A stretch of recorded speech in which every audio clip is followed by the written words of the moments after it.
What's up, guys? Welcome back to the channel. Here we are with another reaction. In this one, we have India brings back 102 tons of gold from London.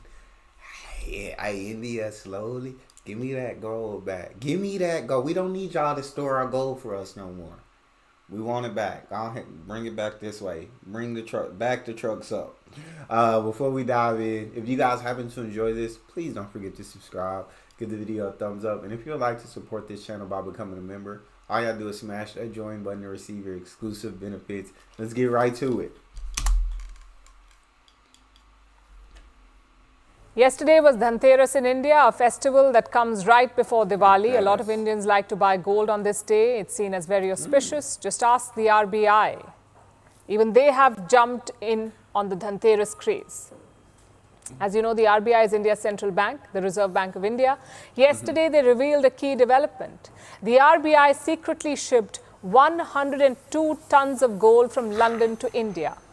102 tons of gold. And this was not a purchase. This gold already belonged to the RBI. It was only stored in London. But imagine the logistics. Again, we're talking about 102 tons of metal, a bit like transporting 20 adult elephants over thousands of kilometers. So how did the RBI do it? Naturally, 20 adult elephants. 20 adult elephants. We're talking 102 tons of gold. Gosh. But yes, I know that India stores gold over there, so I knew it wasn't UK giving India gold, no, India's gold in the first place, and they're just bringing it back. They're like, hey, we starting to be able to store it on our own.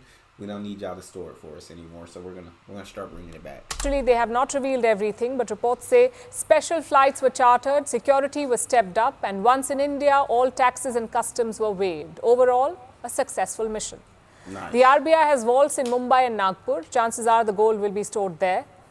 But why was this decision taken now? To answer that, we must go back to the 1990s when India was facing a financial crisis. It was running out of dollars to import goods. So the then government of India decided to pledge its gold. We're talking about multi-million-dollar loans.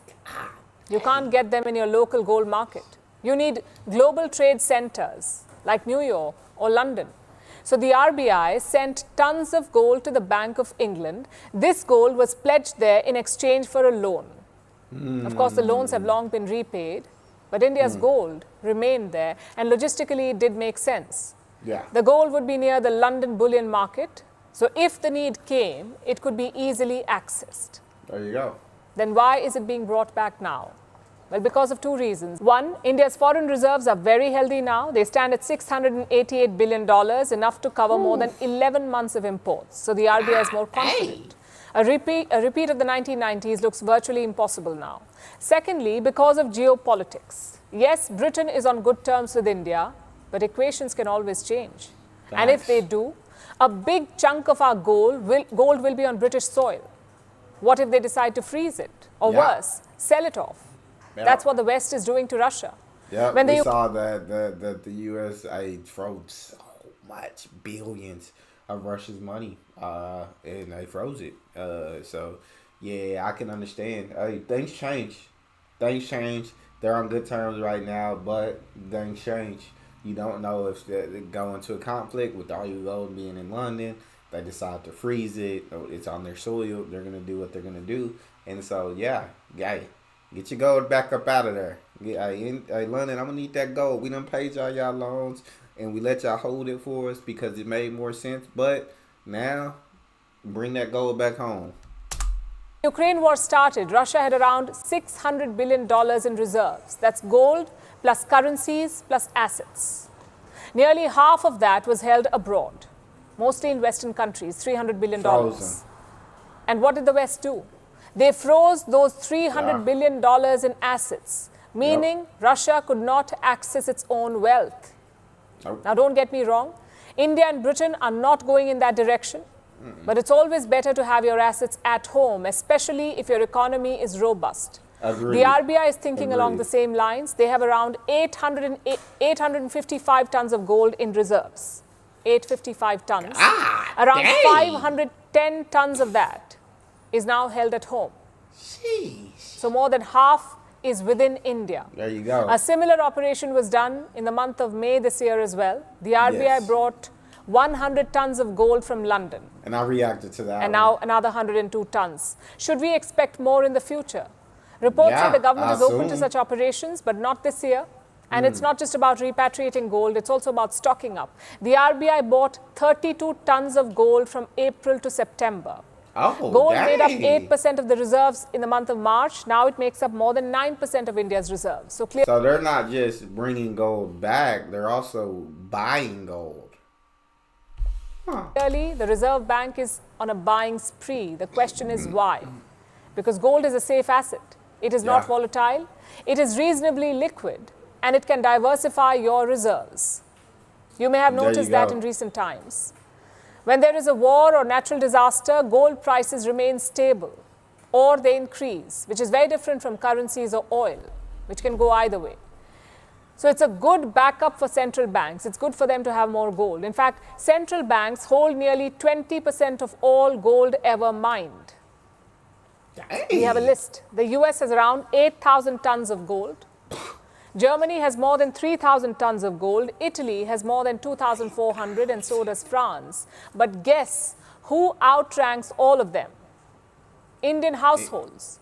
Ordinary Indians are sitting on 27,000 tons of gold. I repeat that, 27,000 tons of gold. Yes, it's clearly an obsession. But in those countries, gold makes up almost 70% of government reserves. Compare that to developing nations. In China, it's 5%. In India, 27,000 tons of gold is absolutely bonkers. Like, that is so much gold. My day. as I said, it's 9%. So expect this landscape to keep evolving. Of course, that's a discussion for another day. Today, it's all about celebrating this reversal.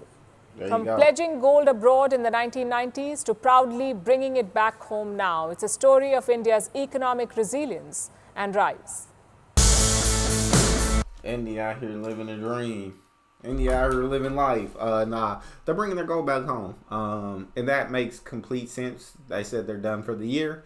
Next year, you don't know how much they're going to bring back, if they're going to decide to bring back any more. But they have over half of their gold reserves back at home, where it's safe and sound.